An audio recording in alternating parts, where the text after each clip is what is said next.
चंद साल पहले माइनस इमरान खान की अफवाहें सच साबित हुई। 8 फरवरी के इंतखाबी मैदान से कप्तान और उनके बल्ले को माइनस कर दिया गया। लेकिन आशिकाने पीटीआई इतने पुरुम्मीद हैं और उन्हें यकीन है कि उनका कप्तान जल्द किसी न किसी तरीके से जेल से बाहर होगा और मुस्तकबिल करीब में फिर वजीर आजम होगा। होने को तो पाकिस्तान में कुछ भी हो सकता है, लेकिन जमीनी हकायक मुख्तलिफ है। पहली हकीकत ये है कि इमरान खान 8 फरवरी के इंतखाबात के लिए उम्मीदवार नहीं है, इसलिए इस मरहले में वो वजीर आजम तो क्या रुकन असम्बली भी नहीं बन सकते। दूसरी हकीकत ये है कि पाकिस्तान तहरीक इंसाफ को उनकी पार्टी का मुश्तरका इंतखाबी निशान बल्ला नहीं मिला, इसलिए इस जमात से वाबस्ता जितने भी उम्मीदवार मेंबरान असम्बली मुंतखब हो सके वो आजाद उम्मीदवार तस्वुर होंगे। तीसरी हकीकत ये है कि पाकिस्तान तहरीक इंसाफ असम्बलियों में खवातीन और अकलियतों के मखसूस कोटे से भी महरूम हो गई और इसे इजाफी नशिस्तें नहीं मिल सकेंगी, जिसकी वजह से इसे कम आदाद शुमार का सामना होगा। चौथी हकीकत ये है कि तहरीक इंसाफ से वाबस्ता जितने भी अरकान असम्बली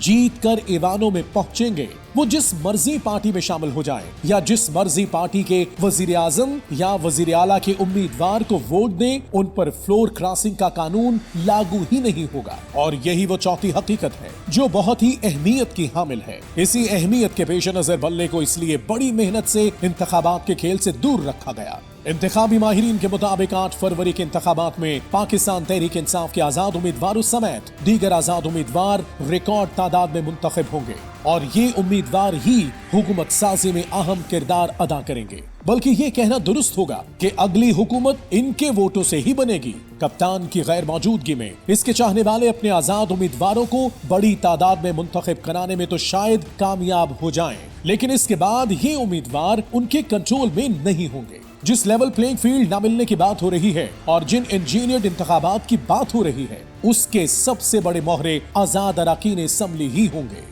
इन आजाद उम्मीदवारों की वजह से इक्तदार का खेल ना तो मुकम्मल नवाज शरीफ के हाथ में होगा और ना ही आसिफ जरदारी के कार्ड्स काम आएंगे। इक्तदार का ये खेल एक बार फिर ताकतवर हलकों के हाथ में ही होगा। आजाद अरकान का वजन उसके पलड़े में डाला जाएगा जो डिक्टेशन लेने को तैयार होगा। इन हालात में इक्तदार जिसको भी मिलेगा इख्तियार से महरूम होगा। ऐसी सूरत में हालात अप्रैल 2022 के उस मरहले पर वापस आ चुके होंगे जब साबिक वजीर आजम इमरान खान कहा करते थे कि उनके पास तो इख्तियार ही नहीं थे, फैसले कहीं और से होते थे। इन हालात में 8 फरवरी के बाद हुकूमत साजी का मरहला भी बड़ा ही पेचीदा होगा। मखलूत हुकूमत बनाने के लिए छोटी जमातों के मुतालबात, जोड़ तोड़, हुकूमती ओहदों की बंदरबांट, आजाद उम्मीदवारों के नाज नखरे और हॉर्स ट्रेडिंग की सबसे बड़ी मार्केट सजेगी। कुछ आजाद अरकान अपना रेट लगवाएंगे, कुछ आजाद अरकान किसी के दबाव में आकर हमदर्दियां तब्दील करेंगे।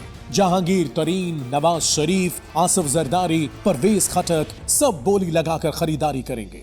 नई हुकूमत कितनी मजबूत होगी, कितना अरसा इख्तदार की लगाम अपने काबू में रख सकेगी, इसका इन्हिसार इस बात पर होगा कि हुकूमत ताकतवर हलकों के साथ कितना अरसा एक पेज पर रहेगी और उनके ओहदों को कितना अरसा तूल दे सकेगी। हुकूमत साजी के बाद भी ये सवाल जवाब तलब होगा कि इमरान खान को कब तक जेल में रखा जाएगा, उसके चाहने वालों के दबाव को कब तक दबाया जा सकेगा। निगरान हुकूमत के दौर में तो कुछ कुव्वतें इस इल्जाम को बर्दाश्त करती रही हैं और पीटीआई के चाहने वालों के दबाव को भी काउंटर करती रही हैं, लेकिन हुकूमत साजी के बाद सामने आने वाला चेहरा हुकूमत का ही होगा और इमरान खान के चाहने वालों का दबाव भी उसे खुद बर्दाश्त करना होगा। यही वो मरहला है जिससे पीटीआई के फॉलोअर्स को उम्मीद है कि जब फजा से खौफ उतरेगा तो वो अपने कप्तान और अपनी पार्टी को इंसाफ दिलाने की जिद्दोजहद में कामयाब हो जाएंगे।